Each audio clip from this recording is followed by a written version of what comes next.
pod. My name is Verona Frankish and I'm the chair of the Women in Estate Agency board.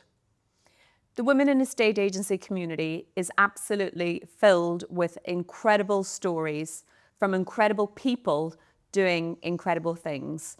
And we're absolutely delighted to be able to bring to you a selection of those stories from so many amazing people across our industry that makes estate agency so special. We also really believe at WIA that real change can only happen in partnership with the men in our industry. Together we will thrive, and therefore we will also be inviting a selection of men to join us at the pod to share their stories too.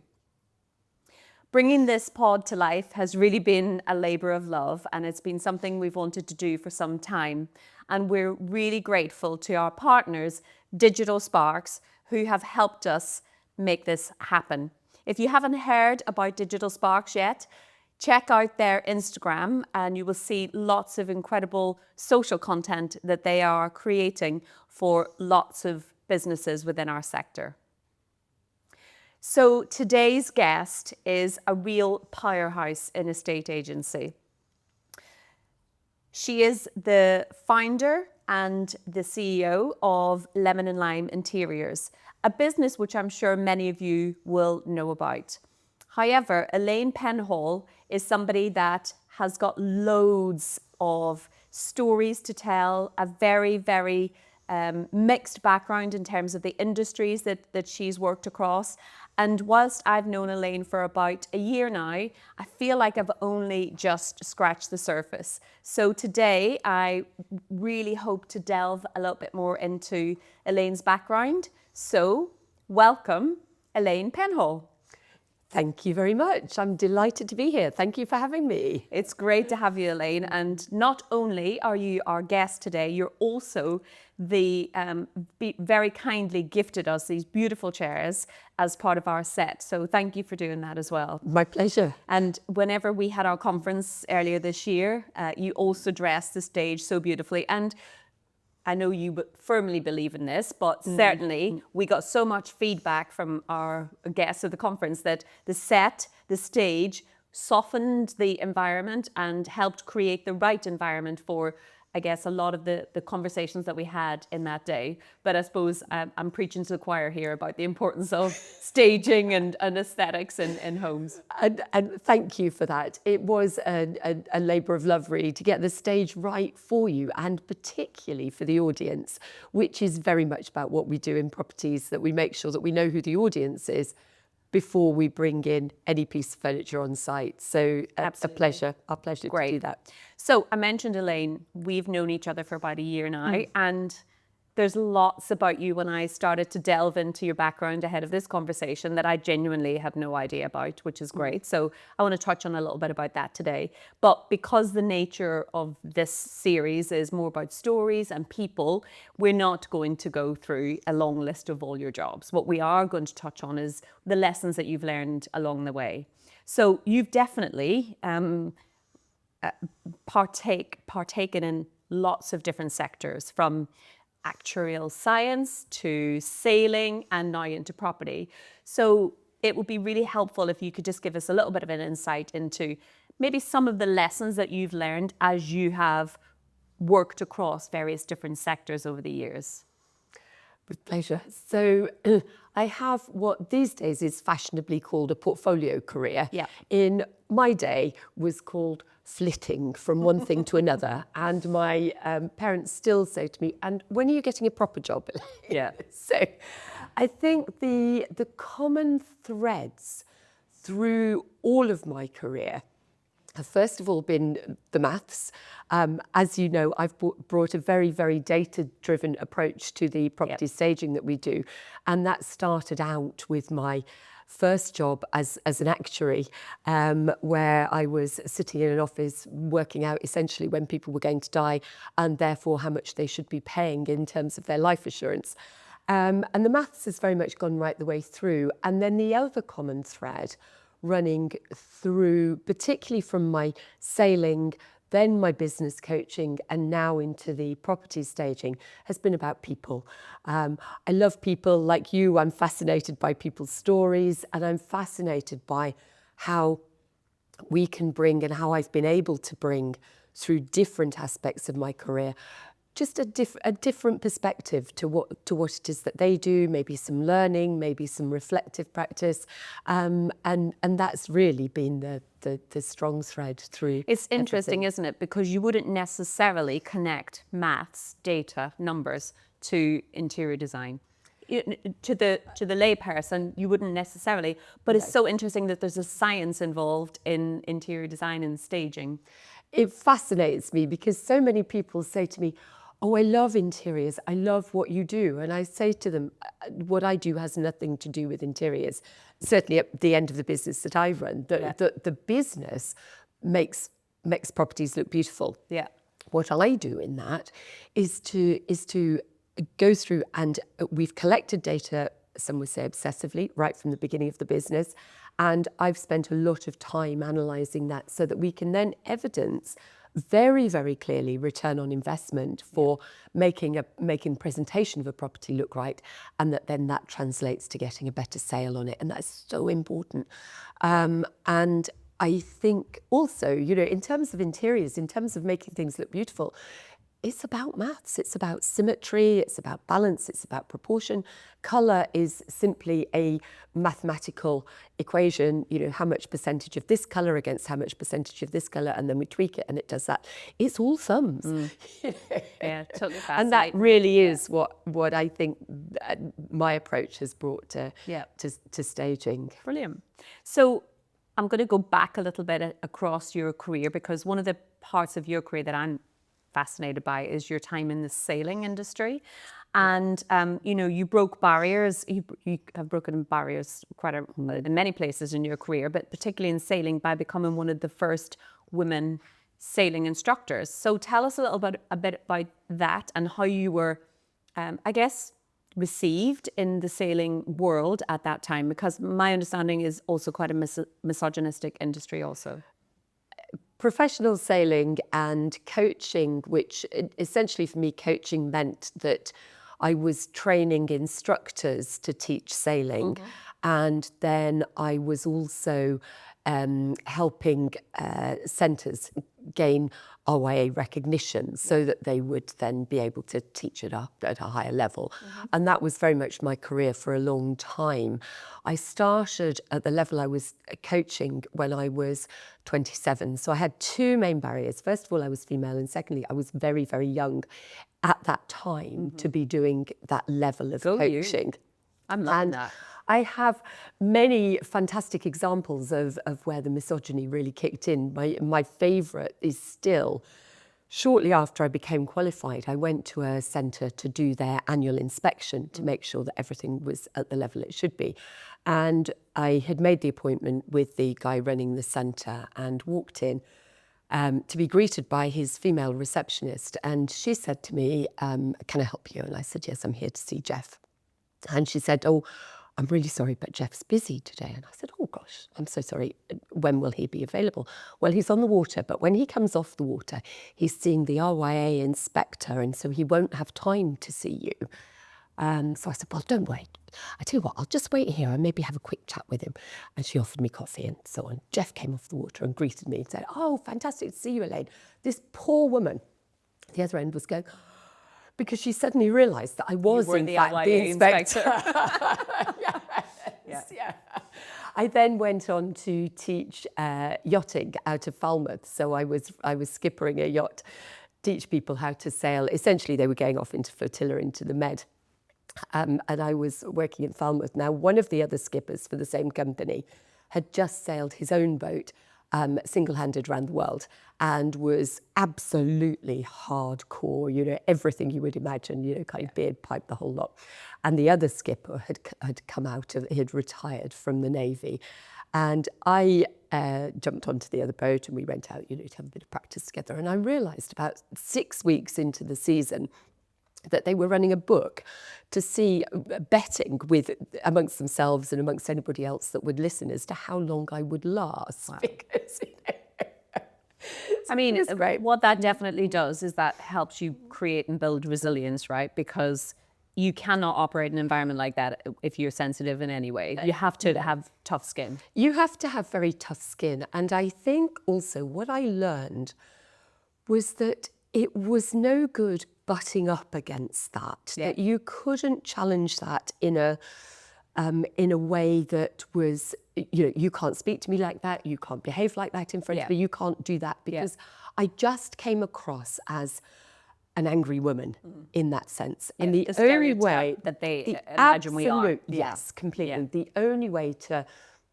navigate around that really was to almost give the banter back, so that you were embraced as play the game, one of them, play the game, and then gently, it's like getting on the inside of anything, isn't it? You gently begin to change the rules, and it was very much like that, until you've earned the respect on your own level, rather than them just and that's a really good lesson for anybody who is trying to navigate a male-dominated industry, which historically this industry hasn't been and isn't male-dominated in terms of numbers at entry level, as we know. No. But at senior level, it very much is male-dominated. Is there any other pieces of advice that you would give to women who are trying to operate and succeed in male-dominated industries? I think one of the fascinating things in a male-dominated industry, when a woman becomes successful, then there is a danger that she succeeds by becoming almost as male as the men, and will break through a glass ceiling and then very rapidly pull the ladder up behind her. And what I would say to women who are successful within a male-dominated industry is that they have a real responsibility, I think, and can create a very different environment for the women coming up behind them in terms of putting out a hand. To be perfectly honest, in a male-dominated industry, so when I was sailing, I had far more advocacy from the men than I did from the women. The women could be much more challenging. So I would just say to women, please look behind you and extend a hand. Do you know, that is so true. And I've experienced in my career also some of the worst situations that I've had to deal with have been actually from other women. Yeah, me too. And I don't know if you can relate to this, but in my experience, what I saw was the women who were perhaps not supportive of me was because they saw me as an ambitious woman who was coming up through the ranks and progressing through her career. And because when you look up that ladder, there's so little opportunity for women, it was almost, well, if you're going to be successful, then I can't too. So therefore, if there's only going to be space for one of us, then it's going to be me, and therefore I can't support you.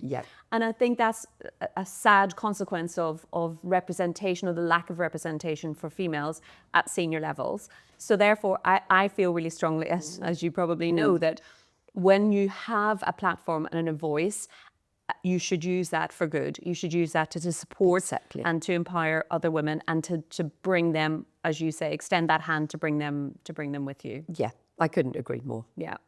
So a little bit about your decision to move into lemon and lime. So that was a late career decision for you. I'm just interested in, when you got to that stage in your career, why interiors, and why then become a founder of your own business? So tell us a little bit about that. I think decision is a bit of a misnomer. Okay. I was married to a property developer for 20 years, and he left, and I had 4 small children, and my divorce settlement was some residential and some commercial property.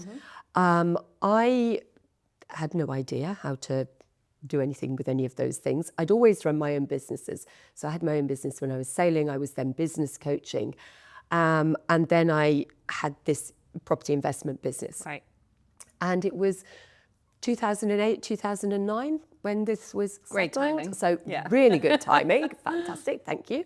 And I either had to throw my hands up and go, oh, I can't possibly do this, or I had to decide that I was going to learn pretty damn quick. Yeah. And, Of I course. learned. Yes. I started just improving my rentals, really, low-end rentals, but it seemed to me that doing a bit of painting, changing kitchens or whatever. Upgrades. Yeah, upgrades. And I got good tenants, and a very close friend of mine then moved to Budapest with her husband's job and moved out. They had their property tenanted for a while. They moved out, were selling the property as an ex-tenanted property. I happened to drive past and phoned her and said, oh my goodness, you can't possibly sell it looking like that. And she said, well, I haven't got time to come back and sort it, you do it. So I did it for her, and we got about £60,000 in the winter of 2010, 2011, more than anybody was expecting. Wow. And gradually then the local agents started coming to me and saying, I really want to have this conversation with a client of mine to say, you can't possibly sell it looking like that, but I'm going to upset them. Could you do it for me?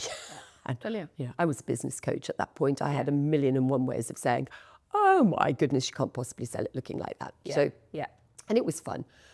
In 2014, 2015, my accountant said to me, this is a trading business and you're running it under an investment business. The tax is different. You've got to decide to do it properly or not at all.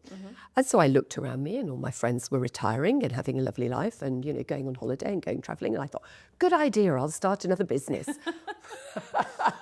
And here we are, 10 years on. Fantastic. It was an accidental decision. It was a great decision and an opportune decision in the way that property marketing is heading. Yes, for sure. For sure. Yeah, so lucky. And I think property marketing generally is having a real revolution. I think, obviously social media plays a big part in that. I think there's also the revolt against the portals is playing a part in that. But I think generally speaking also consumers are seeing a better way, and proper property marketing is definitely improving, which is great to see. Yeah, thank goodness. Absolutely. Yeah. So I'm going to move on a little bit more to your personal life now. And you've very generously shared some of that with me previously. And I know you have, as you mentioned, 4 children, but your youngest daughter, I think is Poppy, has cystic fibrosis. Now that cannot have been easy, not only to raise 4 children as a single mom, but also one with a life-limiting disease. So tell me, first of all, how have you handled that? And secondly, what has that taught you about yourself and your ability to cope and have resilience during that time in your life? First of all, I phoned Poppy to ask her permission to share her story and the impact of that on our family. Well, thank you, Poppy. Because we're very, we're very protective of that, as you can imagine. So Poppy was 4th child. There's only 6 years between my oldest and my youngest. Poppy's now 25. And when she was born and diagnosed when she was just a few weeks old, I spent a year probably in shock because you don't expect a major genetic disorder to happen in your 4th child with no family history. Absolutely. At that point, I kind of had to decide. It was another decision moment in my life, really. Well, either we wrap Poppy in cotton wool and we sit around being fearful that any minute now she's going to get the infection that's going to kill her. Yeah. And 25 years ago, the medication, the drugs, the management of cystic fibrosis was in a very different place to the place that it's in now. Yeah, yeah. And of course, there's a huge learning. And we didn't know anybody with CF, and it was, all of those things. And what I didn't want was that Poppy's condition would then prevent us as a family doing things with the other 3. Yes, yeah. And things like Poppy wasn't supposed to ride horses or go anywhere near a stable. We already had horses because my elder daughter has ridden from being very tiny. Poppy wasn't supposed to go near non-moving water, in other words, reservoirs or ponds or whatever. We had a pond in the garden, and we all sailed on reservoirs in the Midlands. Wow.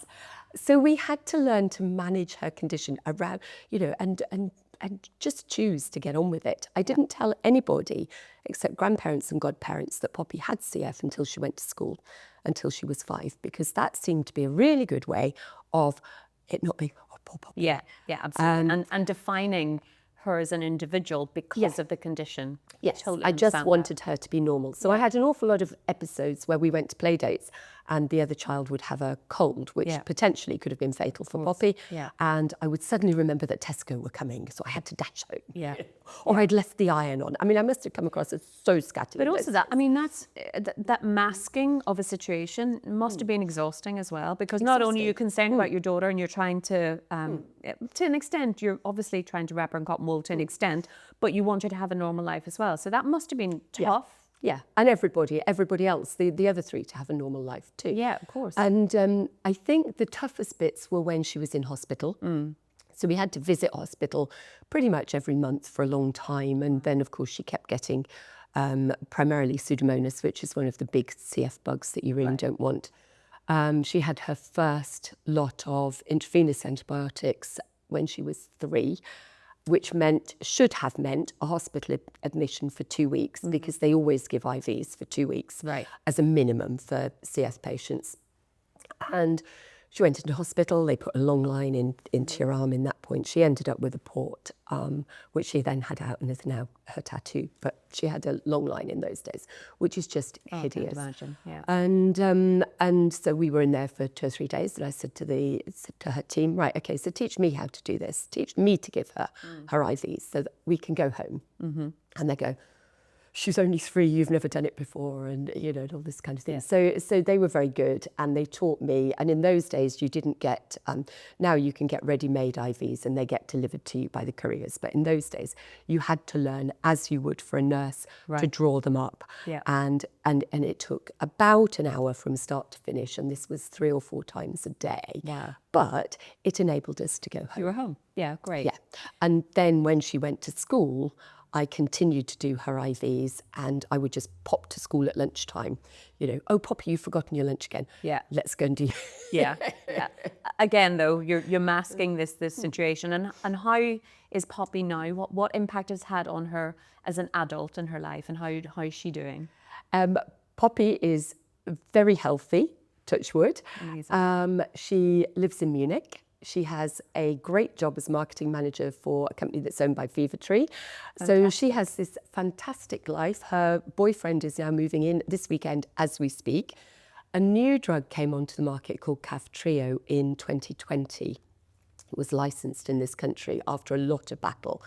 And Poppy started taking Kaftrio the same day that my first book was published. Oh, wow. So that was just the most amazing day, which we will never forget. Yeah, and fantastic. That drug changes the way that the faulty protein in CF patients acts in the body. And so it changes at a cellular level the way her body behaves. Wow. And that has been absolutely transformative for Poppy. It doesn't work for every CF patient, but fortunately it does. Isn't medicine and the progress in medicine just unreal? Yeah, unreal. And, the NHS have been incredible. Her CF team in Leicester was just amazing. Well, that's amazing. Thank you for sharing it, and thank Poppy on our behalf for sharing it as well. But most importantly, that she's thriving as an adult now, which is amazing to hear. And you just hold your breath till the next time. Of course. But do you know what? As a parent, you do that anyway. And I know it's heightened for you, but as a parent myself, you're always sort of just living in the moment and hoping that the next one isn't bringing something terrible. I always said to her, one of her nurses was terribly cautious and wanted to wrap her in cotton wool. I said, we might get run over by a bus. Yeah. Who knows? Yeah, It's not a guarantee, is it? Yeah. Because you Nothing don't is. have no. Yeah. So one of the, and I want to also touch on another story that you've shared with me, again, very graciously. One of the big things about the women in estate agency community, and one of the things that we advocate for, is authenticity and being comfortable in your own skin and owning who you are as an individual.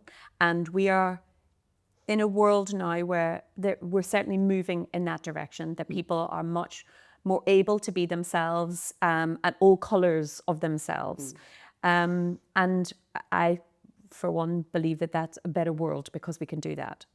You have a very sad story about your brother, who unfortunately didn't feel in his lifetime he was able to be authentically himself, and had such a traumatic outcome, really. So can you just share a little bit about that with us? Yeah, so my brother, who was a year younger than me,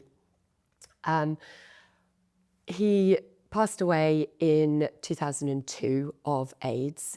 And we only learned, even as a family, that he was gay after his death. So he never felt able to be openly gay in his lifetime. There are a number of reasons for that. He was born in 1964. It had only just become legal to be homosexual. Yeah. We grew up in Norfolk, in a little corner in Norfolk, and we didn't have gay people in Norfolk. We didn't have black people in Norfolk. We didn't have, it was a very, very community which was very, very sheltered, and people who were different were, it wasn't like it is now. Yeah. And my dad was very Norfolk. He'd grown up in Norfolk. And I think that my brother probably felt that he couldn't open up to my parents, to us as a family, or to the community that we lived in, because he would be ostracized, he would be judged for that. He left as soon as he could. He was in Birmingham at university and then went to London very quickly after that, and rarely came home. I spoke to him pretty much every week. He rarely came home. He never had a girlfriend. We never knew that he had a boyfriend, and he certainly never had a long-term relationship. And he became a performance artist. He was very well recognised as a performance artist in London. People like Boy George came to his funeral, for example. He was very much in that community. But it wasn't until after he had died that we actually knew that he kept the secret for such a long he'd time. kept the secret for such a long time. And how did that impact did your parents outlive him? Yes. How did that impact them, that knowledge that he didn't feel he could be himself? It's a very, very difficult one. My father for a long time didn't really speak about him. Right. My mother my mother passed away last November, so she outlived him by 22 years, more or less. And I think she had suffered a lot of depression ever since. Not that she was immune to it before, but that significantly was. My parents moved to Spain less than a year after my brother had passed away, because they simply couldn't bear to be in Norfolk anymore. Wow. And I think that meant a number of things, very much that they missed out on their grandchildren, my children who were in England, and they missed out on a lot because they didn't want their community almost to know even then. It's so sad, isn't complex. it? It is so sad. And listen, we're in a very different time now. Even the 20 odd years that have elapsed between your passing of your brother and now, a lot has changed. And listen, we've still got a long way to go, but thankfully, I think more and more people are feeling that they are able to be themselves, whatever version of themselves looks like. But it's so sad to think that your parents have missed out, and as a family, you've missed out also. I lost my brother when he was 30, and my mum has never really gotten over the fact that my brother passed. So that in itself is a life-changing event. But then to learn more about, what he was and couldn't be, in this most authentic self is quite sad. So again, Elaine, thank you for sharing that with us, because, we all have so much more to us than what everybody sees, than the successful CEO or the successful founder or the, incredible speaker you are, all of those things. But to know that there's so much more layers and color behind people is incredible. So thank you. And I genuinely can't believe our time is up, because I still feel like I'm only scratching the surface to get to know you, Elaine. But there's so much more to you than most people see. So thank you for sharing a little bit of that with us. So we've got two final questions that we end our pod with. The first one is about the Women in Estate Agency movement. Why do you believe that that is important for our sector? You're an advocate and a huge supporter in many ways. Why do you believe it's important?